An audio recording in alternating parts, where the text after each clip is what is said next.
Hello, everyone, and welcome back to the world's best investing podcast. Today, I have with me Brian Birnbaum. Brian, did I pronounce that name correctly? Birnbaum? That's actually probably the exact way you're supposed to pronounce it. The Americanized way is just Birnbaum, like compound word, but so yeah. Gotcha. But I think you nailed Amazing. it. So basically, guys, Brian has gone from $28,000 net worth to $2 million in the stock market. Brian is a retail investor. He was my editor for many years. He's an avid member of my community. There's a lot to learn from Brian because he's done really well. And I've been working with Brian very closely for the past 5 years since I got started working online. And I can tell you there's a lot to learn from Brian. So Brian, welcome back to the podcast. Thank you so much for coming on today. Thanks for having me. I'm very excited. I've been waiting a long time for this. Me too.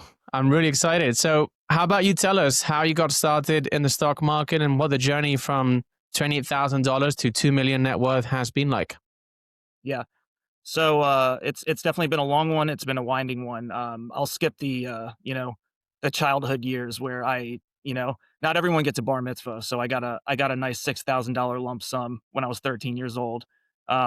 Basically put that into IBM and some mutual funds. And then, when I hit about 27, 28, that turned into 28K. And it's going through a lot of personal stuff. I write about it in my Substack, which is called the Psychoanalyst. And But basically, I just broken up with my girlfriend, moved back into DC, and the pandemic hit. And my dad was basically like, "What are you gonna do now?" And I was like, honestly, I kind of want to just get rich at this point. I was kind of tired of trying to be a writer, which I published a novel in my 20s. You can't pay the bills writing. Um, so my dad is kind of like responsible for everything that I've achieved. If I didn't have him, I really admire people that, did it themselves, did all the research, had parents that didn't even talk about money, stuff like that. I think it's really tough and we should do a better job of teaching people. But so my dad kind of gets me into selling covered calls. That's like his introduction. But quickly I start reading, I go through all the greats, Buffett, I'm reading all the books, I'm digesting all the material, and I do a lot of stupid stuff, like investing in a lot of dogs. But kind of around the time that I met you in late 2020 or 2021, that's where I came to my major focus in capital light technology businesses. And that's really what I came to focus on. But around that time, I also took over my dad's business. And it had been doing really poorly. He started it back in 1995. He retired pretty much into that 2015. I started working there around then. Around the pandemic, I left for a second, then came back. And when I came back, revenue had fallen 90%. The pandemic had completely wiped it out. And the CEO at the time running the company was basically negligent, borderline criminal, essentially embezzling money from the company. And so I have basically no experience running a business of any kind. I had done business development. I started off as an assistant coordinator there and worked my way up.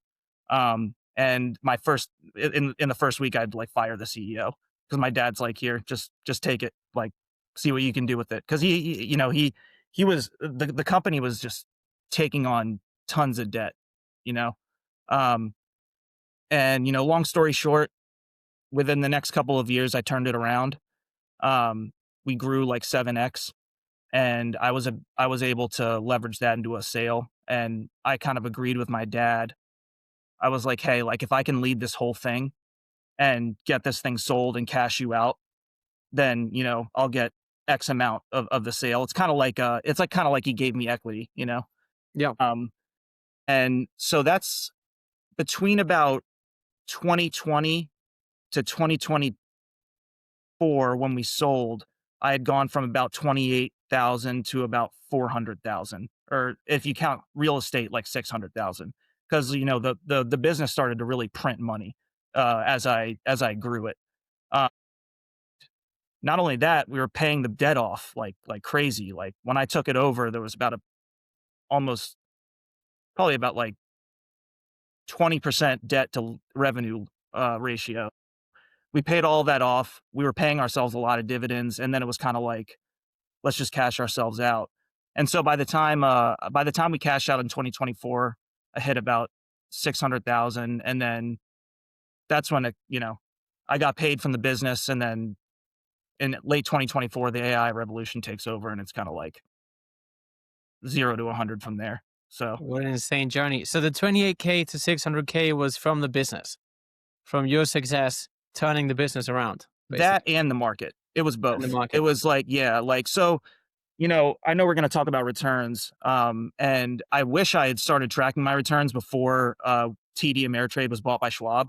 And then everything's kind of like been lost. Obviously I'd done well because, you know, here I am, but I don't know exactly what I got before 2024. I started tracking in 2024 exactly. And I do time weighted. I don't know what other people do. Some people do money weighted, which is, I think time weighted more accurately reflects how you're doing regardless of how much money you have in the market.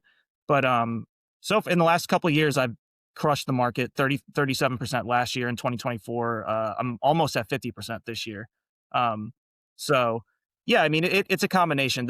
Owning a business, I think, is the fastest way to get rich. There's no doubt about it. Like, because the compounding process is just, you know, you start off at light speed, and then you're kind of already halfway won the race at that point. So I definitely encourage people to do that.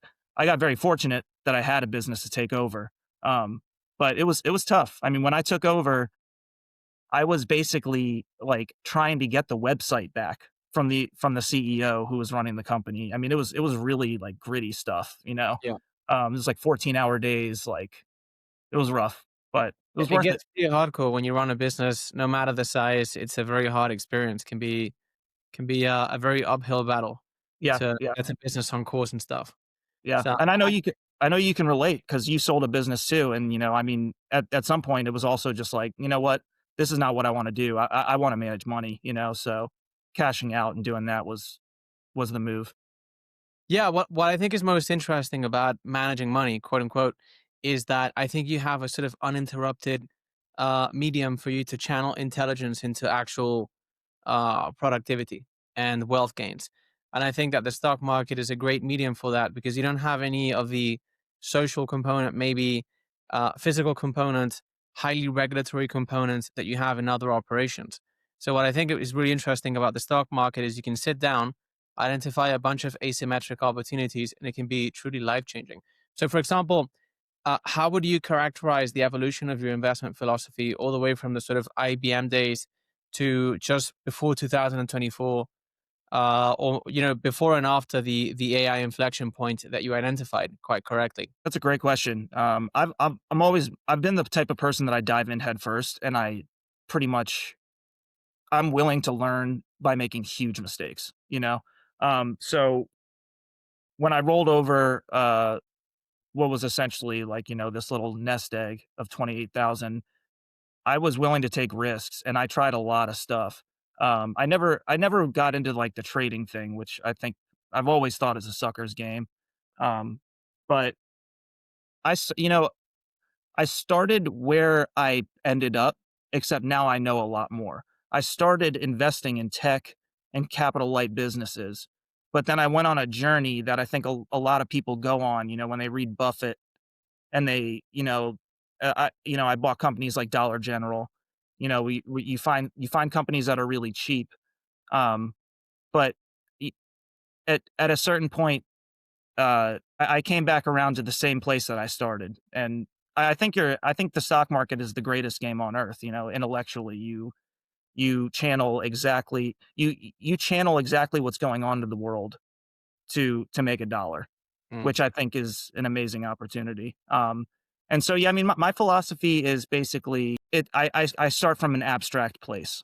I don't look at the numbers for more than like 20 minutes. I look at the qualitatives, and I look at what I think is going on in the world, and and who I think the best managers are. Really, Yeah. that's a short way to say it. So you kind of started with blue chips of sorts, and then you're sort of back to that after, I guess, countless iterations. Except now you're just focused on digital capital light businesses with essentially with AI tailwinds. That's what you're focused on now, right? So, for example, what has your portfolio been like over the past 4 to 5 years? What have been the major winners? Maybe some losers. What have you learned? Yeah. So I'll start with the major loser is Upstart. That's like that was the business I went in big on, and I rode it all the way up to $400. And I don't buy and sell companies, so I held it. But that's kind of what I was talking about. It's the same idea as now. That company falls into almost every category, my entire philosophy right now. But what I didn't see is that you know you learn the details of exactly what works and what doesn't over time, and who's a world class leader and who's not. So Upstart is a capital light technology business, but the management doesn't understand that it's also a financial company.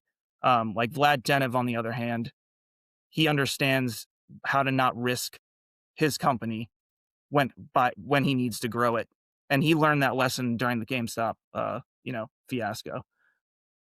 So Upstart has to capitalize themselves constantly, and if they can't sell their own loans, then they can't grow. And so when rates went to 5%, the stock literally got cut by 95% from there. So that was definitely my biggest mistake. My biggest winners have been a lot of yours, AMD, Palantir, um, Amazon, because I bought it at a lot of the right times. Hims, um, a lot of the ones that we talk about all the time, Yeah, offline and in the community. that's fascinating. So I'm going to ask you two questions now, which is one, what has been, how have you felt daily writing these stocks up? Like the big winners like Palantir, Spotify, AMD and stuff. And then the second question is how did you feel when Upstart went down 95%? And how do these two feelings differ, if at all? I think when you're not experienced, you feel fear in both situations. And then over time, you feel calm in either situation. And that's when you've seen growth. You can't control the stock price. There's nothing you can do. You're either going to hold the stock or you don't.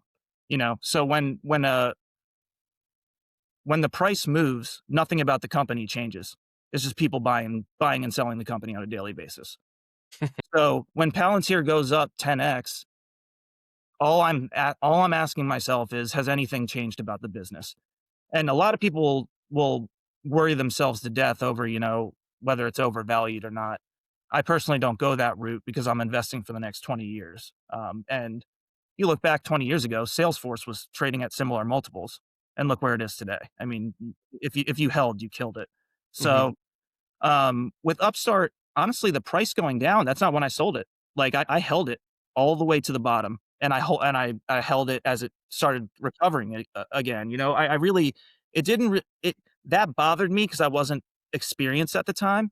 But over time, that doesn't bother me anymore. But I held it, and I only sold it when I realized the business wasn't great, and in my opinion, and I think that's really the only way to invest. Really, I'm not a dogmatic person, but I do think that if you make investments based off price, you're just going to get yourself in trouble because you either can't stop checking, you can't stop emotionally thinking about it. There's there, and it just doesn't work. I've done it and it doesn't work.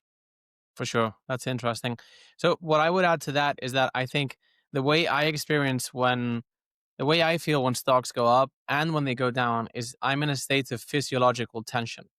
So even though mentally I'm aware that the game I'm playing is simply owning companies that can compound free cash flow per share over the long term, there's always physiological processes which grip you on the way up and on the way down, and they're fundamentally the same.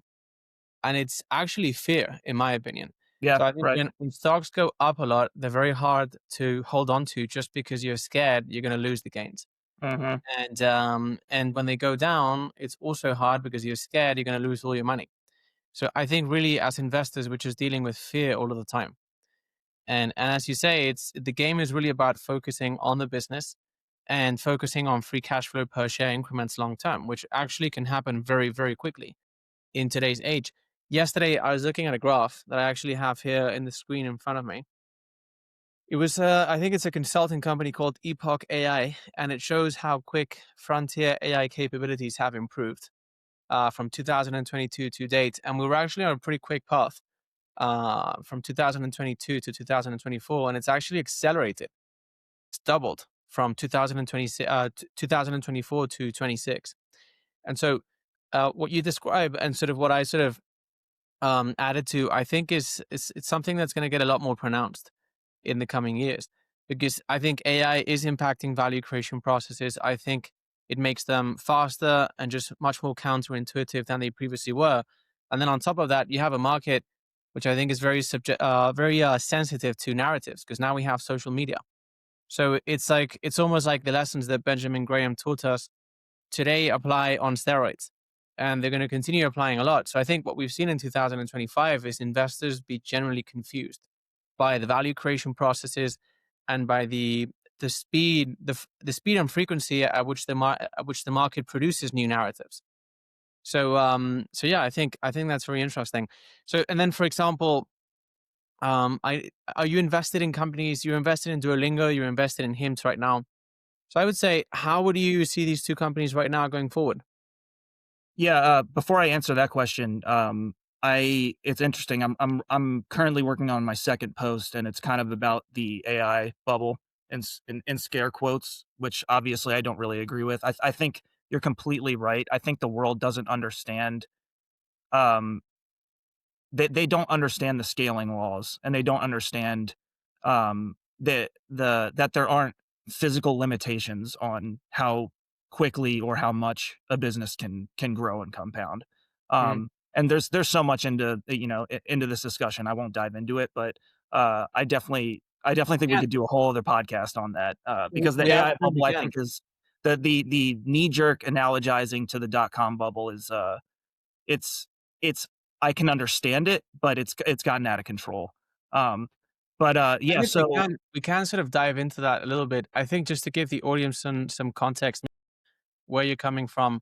Uh, when you've gone from 600K to 2 million, sort of what have been the main drivers? Like, I think you also believe this too. I believe that it's really a minority of your picks that do most of the returns. So has this been true for your case? And if so, which ones have been? So just to give the audience a little bit of context into how you manage the ups and downs in the market. yeah, that's definitely true, and I think it's gonna be true for pretty much anyone, who especially who invests like us, if you're actually investing, which is inherently long-term investing. You're the biggest winners from Benjamin Graham to Warren Buffett, everyone who's made $1 billion has 1 to 5 companies or picks that have made them filthy rich. And that's definitely been the case for myself. I don't think I've had enough time for that to really prevail as much as it will. For example, unfortunately, I bought Palantir before I sold the business.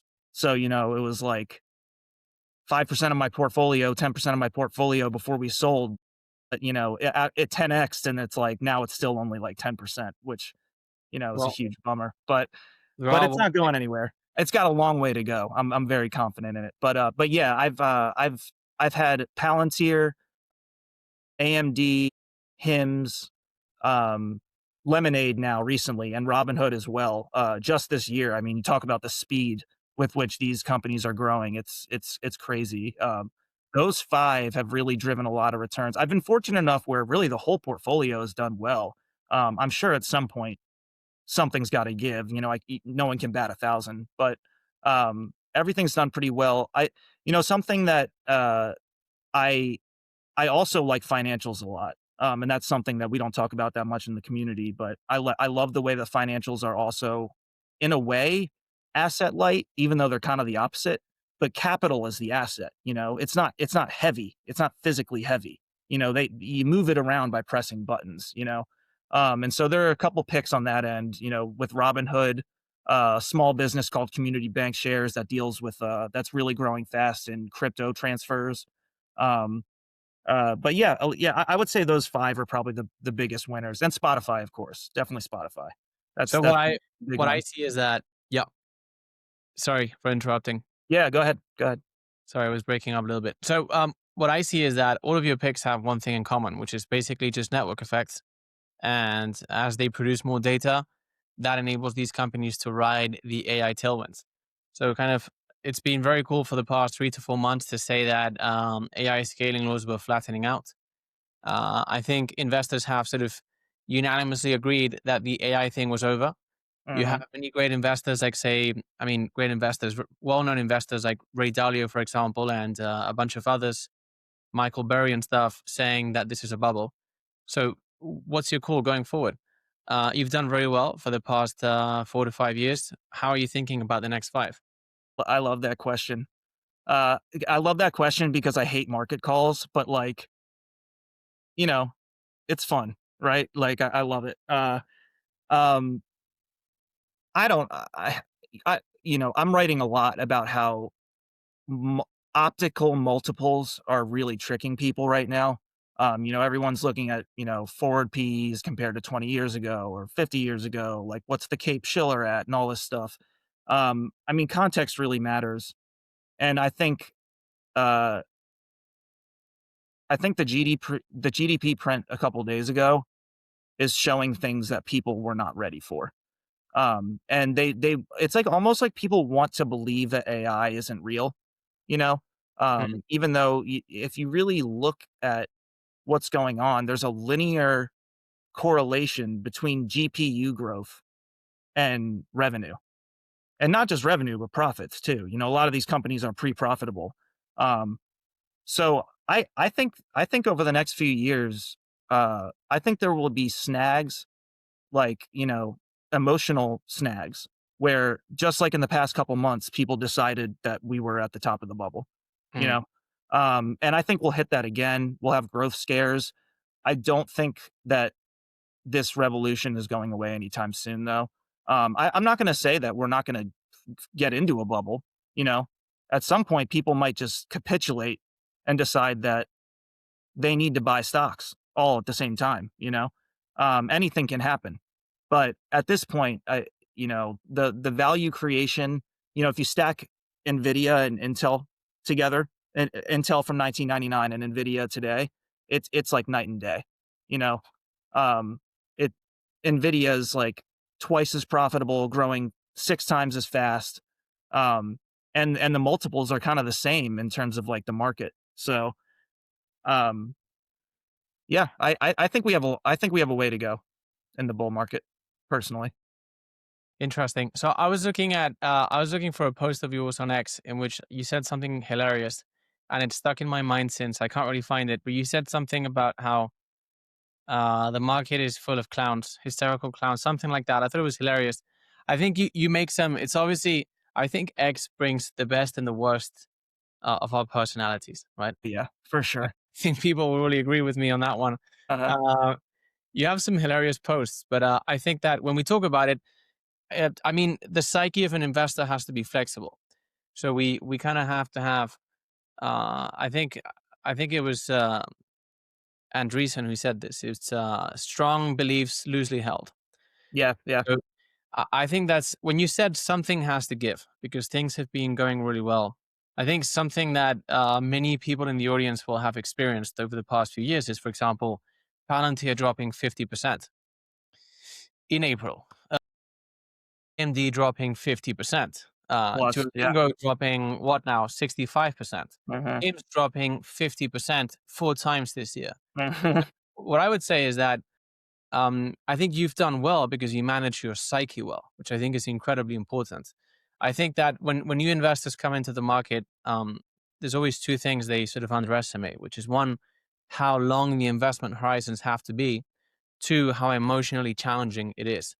And so I think when you identify a bunch of good companies, like I think you have, and you focus on owning them and stuff, it's the market is constantly throwing these narratives at you. Now it was an AI bubble. A few years ago, it was inflation is just going to kill the economy. Actually, inflation has been tremendously good for these companies because you could argue that it's the combination of inflation and higher rates which really forced these companies to get a lot more efficient, and that is what has led to the explosion in free cash flow per share that we've seen with Palantir and Spotify and stuff. So I think I'd like to sort of get some more color on really. I know you're sort of giving me the politically correct version, which is you're thinking about, really what's on your mind about what's happened the past few months, and really I want to know the level of conviction you have on the AI story, on these picks, and I want to know where you think people are getting it wrong, because you've been an essentially contrarian investor for every single day you've woken up since I've known you, right? And so, where do you think people are wrong now? Give us sort of the hot takes, which I know you have. Uh, how are you gonna make 4 times your money again in the next 5 years? All right, let me dig deep and see. By I the gotta, way, I gotta. this is a great moment to say this is not financial advice, right? This is just Brian's actual deep convictions. We'll have them. This is not financial advice; should not be interpreted as such. So, Brian, you're absolutely clear now to just give us the burn bombs, Yeah, right? yeah. Don't blame me for what happens in the market. Yeah. I think really the biggest issue is analogizing to the dot-com bubble. I mean, that's where people just it's like I've been writing about something recently, the Mr. Market analogy that's been around for, 70 years or whatever since Benjamin Graham come up with it. I have another analogy that I've come up with that's called Madam Media. Madam Media is like a dominatrix, right? She like she brings Mr. Market into her dungeon, into her lair, and he gets off on doing whatever she says, right? That's like A great what one. that's like what is going on, and it's getting worse over time.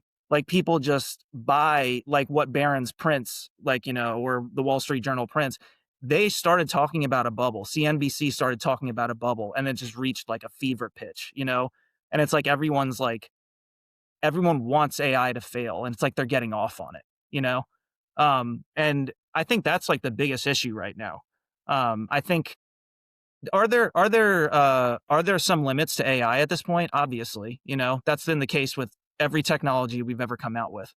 But um, I see people making these claims that like AI is completely fake, like these LLMs are just like going nowhere, that there's no ROI. That's the worst one. The no ROI is like it's like I can barely function after I read that because it's just insane to me. I mean, you look at Meta, like almost every single point of growth that they've earned in the last 3 years is almost directly from AI, whether from their internal models or from open source Chinese models.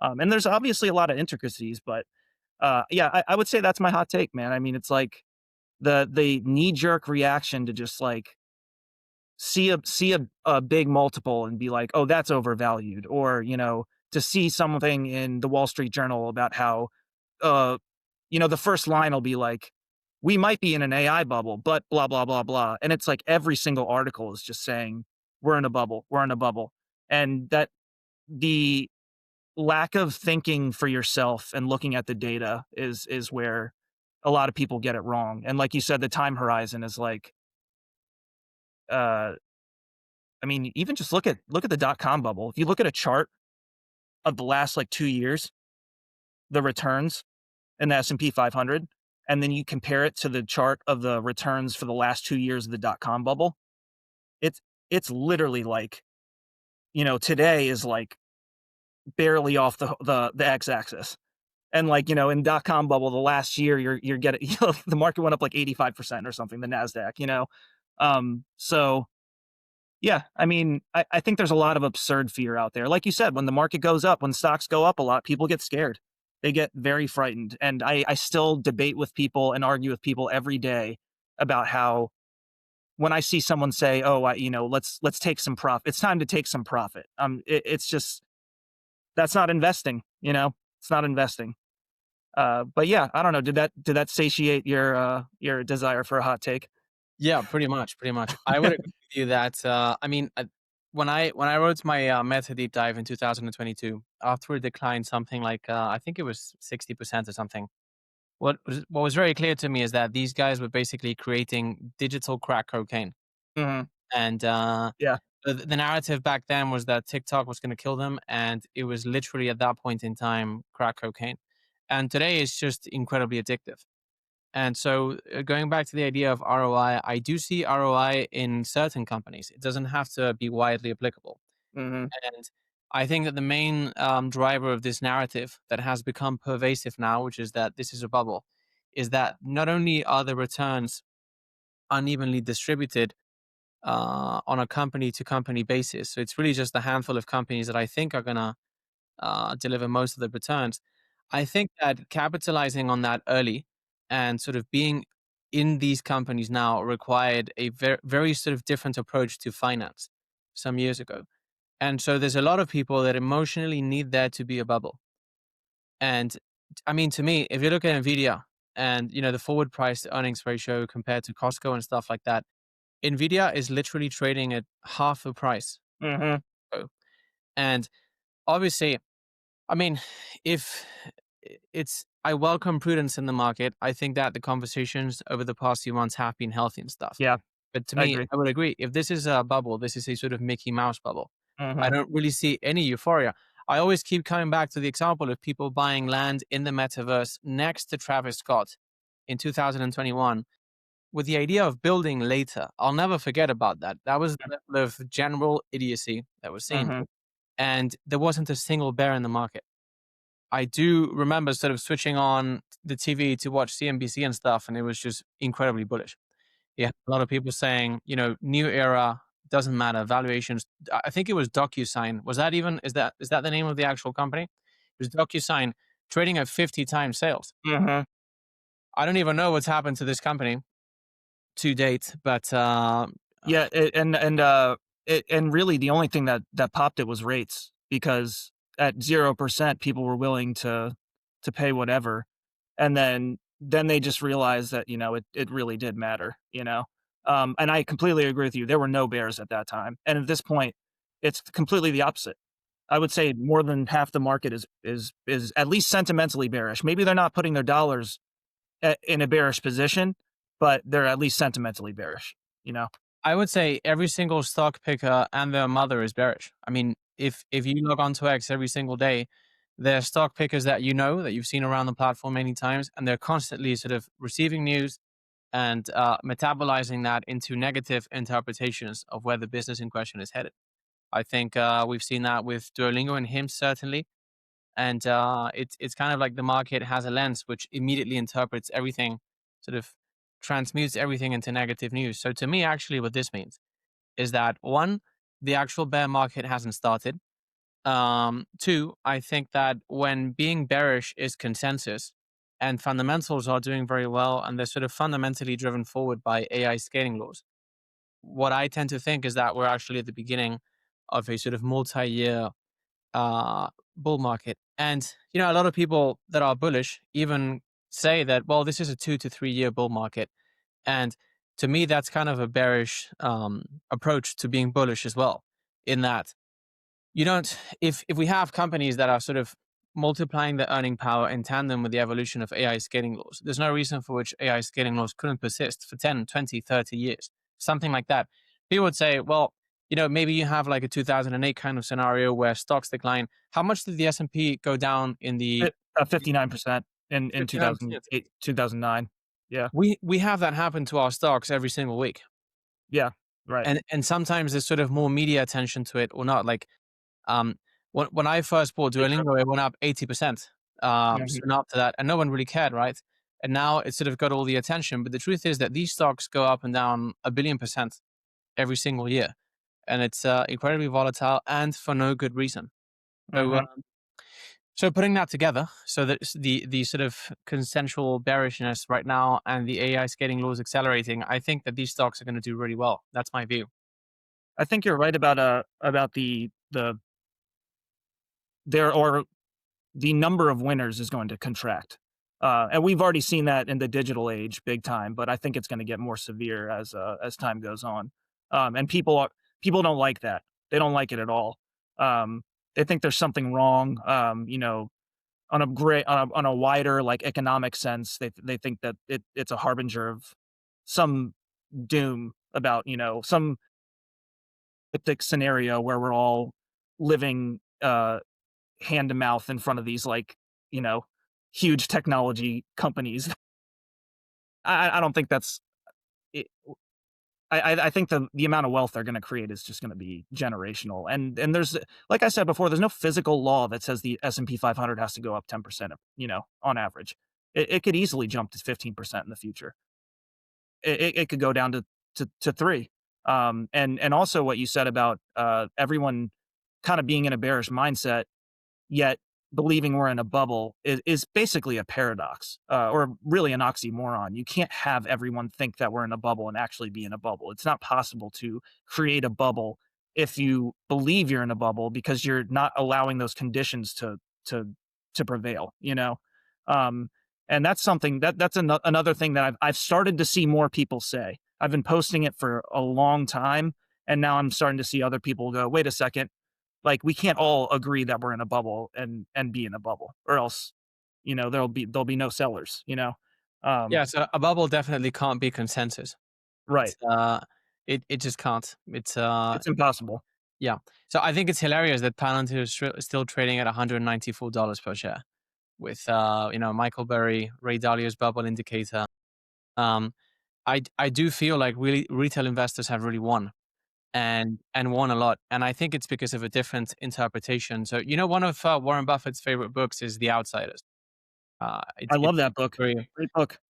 It's a great book. I Mhm, recommend everyone in the audience read that. It basically tells you the story of, I think it's 8 CEOs that mhm. came into their respective industries fresh, outsiders, and then they outperformed just because they had a different view of things.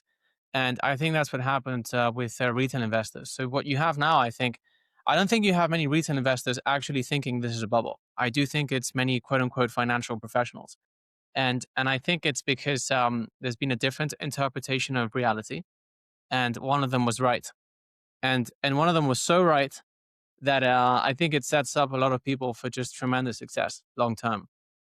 I mean, when I said Palantir had 100x potential, that was at around $100 per share, and I think that obviously, if we abide strictly by that call, it would now only have 50x potential.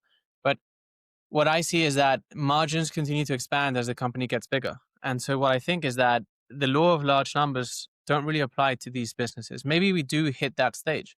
But as I was saying earlier, the AI scaling laws are actually accelerating with respect to 2022, 2023. So if you look at Palantir, it's the more they grow, the more they deploy their software, which is a digital twin, and they do so per vertical and per function within each vertical. They just have more data on how to deploy faster, productize faster, and I think it's very cool to see them now doing AI FDEs. And so AIFDs basically quote unquote substitute or meaningfully enhance the work of forward deployed engineers, which these guys have been traditionally sending over to customer premises. Physically, do I see any limit to that flywheel, or do I see a force that could potentially decelerate it? Other than AI scaling laws breaking or basically flattening out, I don't see why this company could not get a lot bigger. So I think, as you know now, I'm very much into sort of health and fitness and longevity because of a bunch of things that I've experienced over the last few years that the audience is well aware of. And I do end up going a lot to pharmacies to buy stuff, right? So for peptides, you need needles and you need, alcohol and distilled water for other things and stuff. And just the speed at which people are working in the traditional economy strikes me as just that is completely flat. And so as I sort of continue to get deeper in this direction, I feel like there's a massive bifurcation. And even though investors have voted in the short term that the AI revolution is over and stuff, to me the bifurcation is just getting wider, more meaningful. And so what I think is that, especially as we go into the life sciences, especially as life sciences begin to yield network effects in the form of platforms that sort of aggregate a lot of customers and stuff, I think that the world is going to change so much in the next 5 years that what we're seeing now, it's people crying, hoping there's a bubble and stuff. It's going to get so bad, and I do actually believe that the importance of focusing on fundamentals is going to be 100, 1,000, a million times more important in the coming 5 years than it has been even in the past five. So when I said Palantir had 100x potential, it sounded stupid. The consensus was actually to sell, and so you saw a lot of people doing that. And it's if you're not looking like an idiot a lot of the time, you're probably just not gonna outperform just because what's Mhm. happening is so counterintuitive to human nature. Mhm. Yep, and we're seeing the same thing play out with Duolingo now. It's, it's like, it's the same thing that happens, over and over again, and, people let price dictate their determination of value, and in terms of Palantir, I think retail I think you're absolutely right. I think retail has won a war that institutions didn't even know was occurring, and they're willing to discount Palantir way farther than any institution would have been willing to, just, even 5, 10 years ago. Um, and I I I mean, people talk about Palantir like it's magic, you know? I mean, Tom Lee came on, it was like the Compound and Friends or something like that, and he said that, like, he talks to people in the industry, and they're like, "This is literally like magic." Um, and so, when you hear something like that, it's like, I and I mean, Alex Karp is someone who doesn't he's never going to do something that he thinks the market wants him to do or what his investors want him to do. He really just doesn't care, you know? I think selling Palantir is a massive mistake. I've had some friends sell, um, and I can understand it.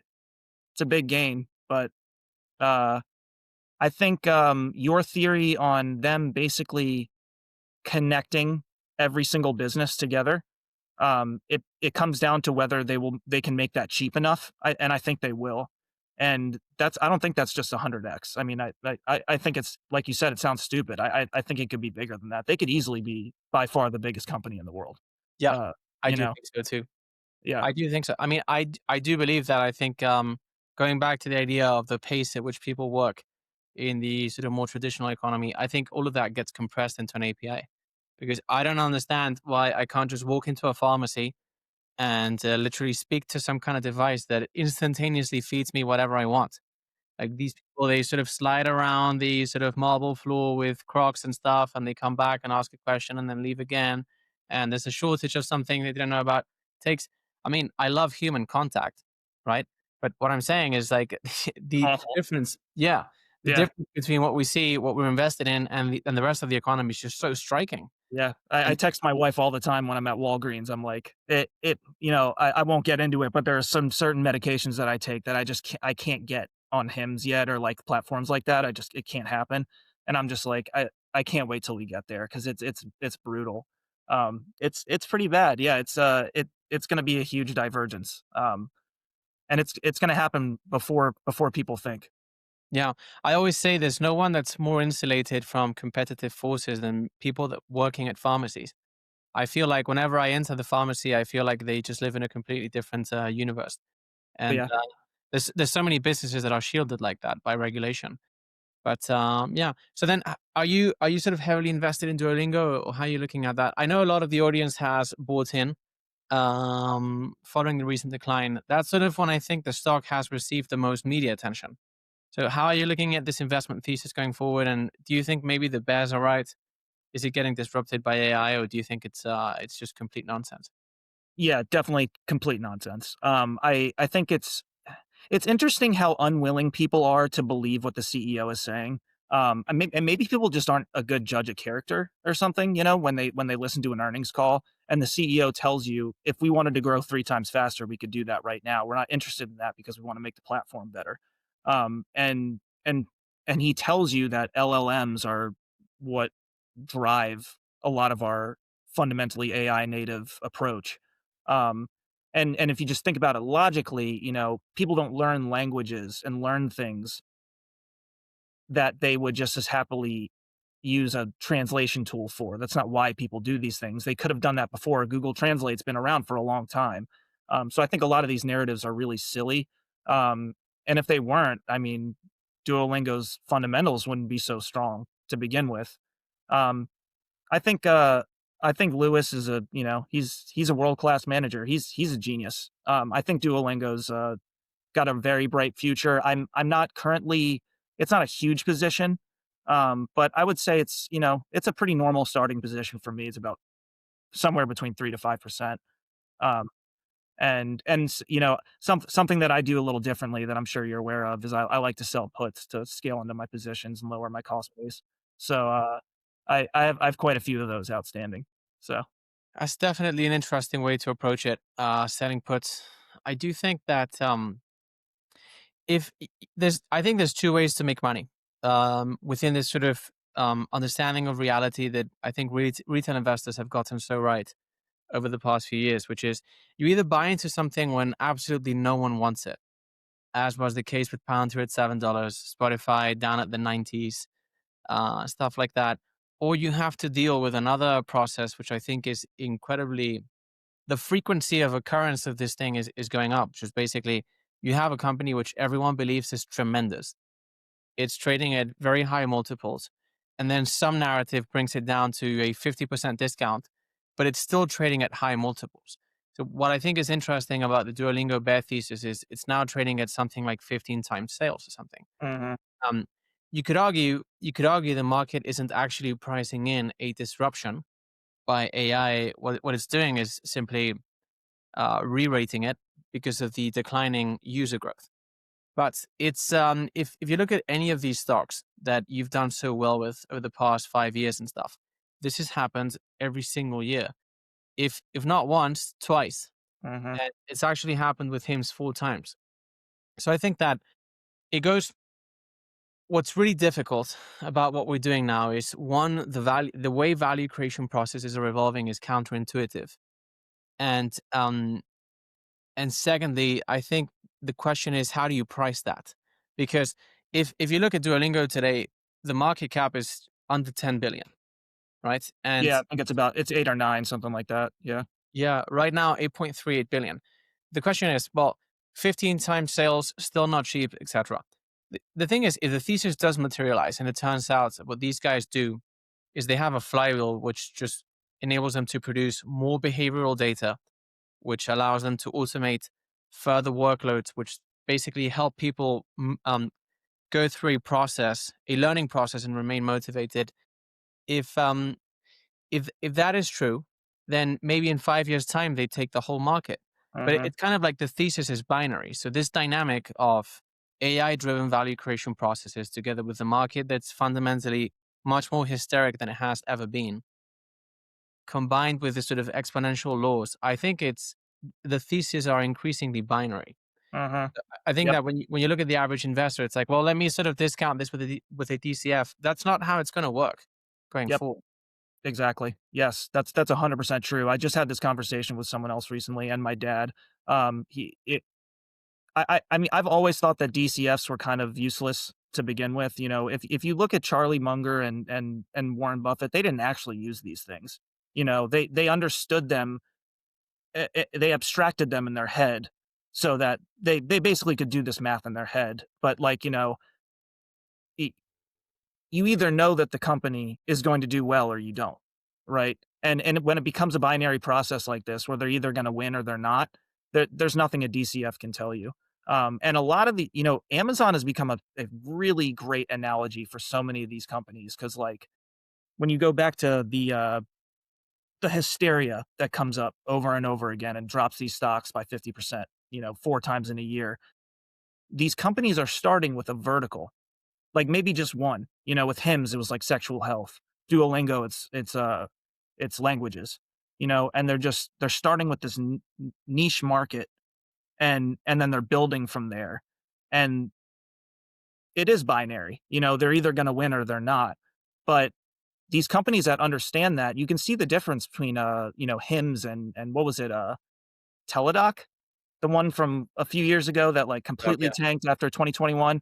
They tried to take the whole market right away, and it doesn't work. You know, you have to start with selling books, get a profitable or a free cash flow positive business, and build from there. You have to perfect something that your customers love, and that's something that Hims and Duolingo and companies like that do. Even Palantir in a big way, even though it's a lot different. Um, so I think Amazon's been one of the biggest analogies for me. I love seeing these companies that start with this little thing, like Jensen Huang started with CUDA in GPUs, and no one wanted this thing back then. But you know, but once he got his foot in there, he could just replicate a strategy. You know, um, it's funny. To a little tangent, you were talking about Palantir. the strength of their business, you're seeing other companies kind of take a similar route. Like MasterCard is kind of doing what Palantir does, but in the financial sphere.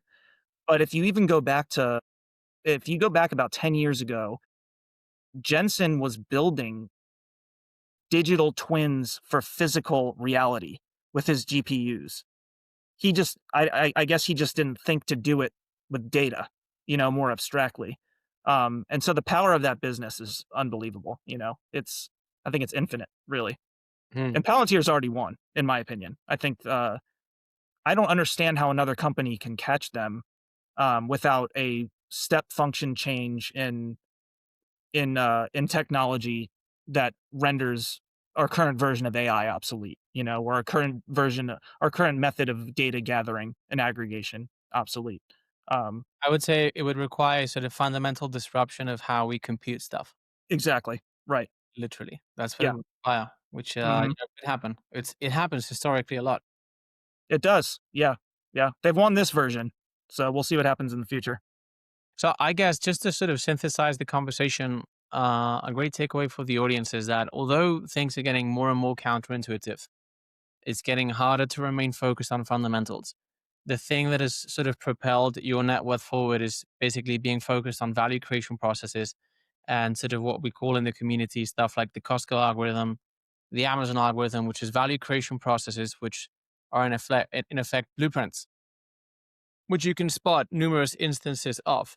And so when you have an instance of that blueprint combined with an extraordinary founder operator, the odds of success are fairly likely. And that's sort of what gives you the confidence to hold when negative narratives take over and to not sell when very positive narratives take over too, like when HIMS was trading at $72 or Duolingo at 500 or whatever. Yeah. You pretty much nailed it. And I think to steal your line, it's like creating something that others can't replicate at the lowest I'm going to butcher it at the lowest possible price. That's another huge that's a big element of it as well. It's like these companies are all doing that thing where they're driving the cost down to zero um of something that others just can't replicate.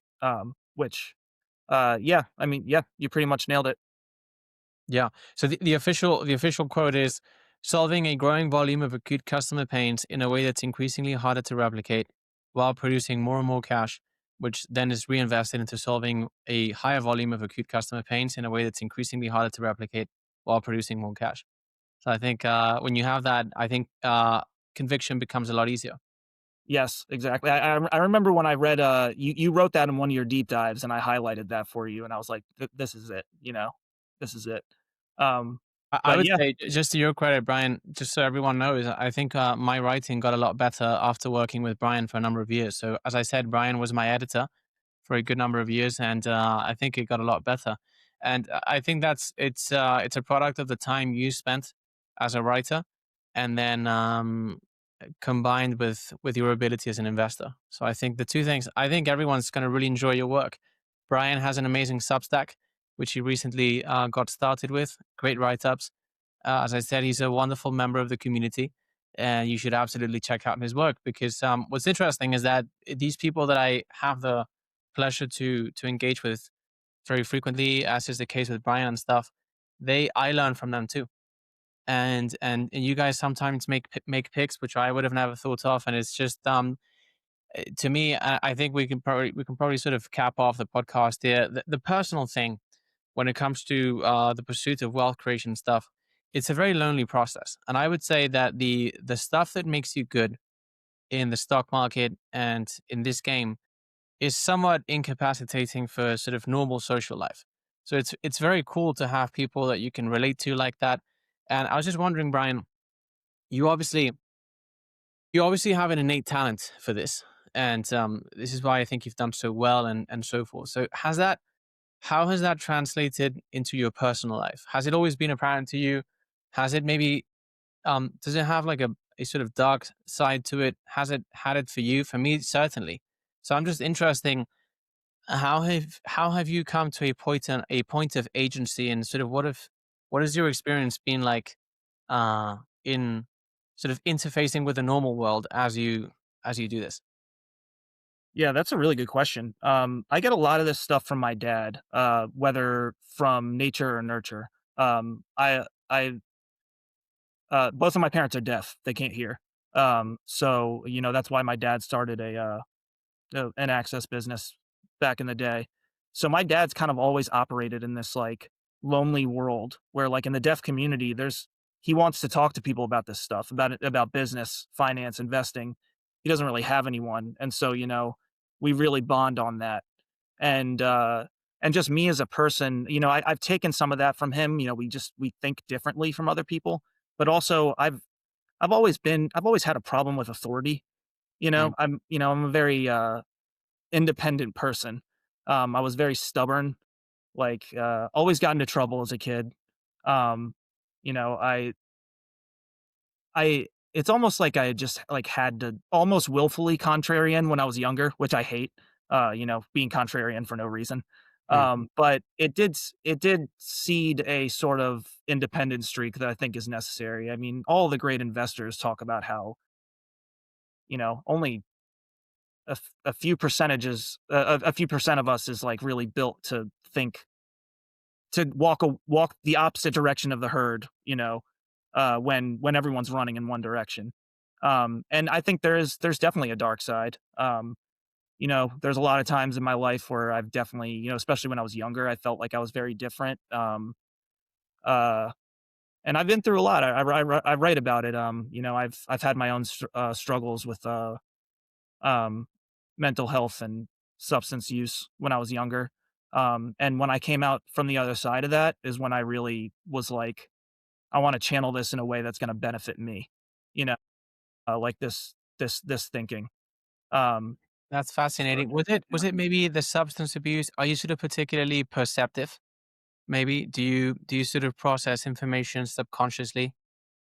Sometimes, do you know what I mean? Do you have an additional kind of sixth sense, which maybe was taxing initially and now is actually the primary driver of your work? Would you say? yeah. So I don't want to pat myself on the back and say like, I have some sort of tool that others have, but maybe I do. I don't know. I do feel like, there's a way, how do I put this? There's an awareness of what's going on at the second level that a lot of people don't seem to have. Hmm. They don't take things at face value or take things, uh, you know, first order, just to take first order thinking for granted. Um, and I've never been able to not see below that first layer. And my entire life is kind of built around, finding out what's beneath others under you can call that curiosity in a certain way, but it's not just that. It's almost like a discontentment. Like I need to know, and I won't be satisfied until I do. Um, and yeah, I mean, that can be channeled in really poor ways and really self self-deprecating ways. But I don't know, when I got out from the other side of that and I was about 30, I was just like it was that combined with I was just like, I really don't wanna be broke anymore.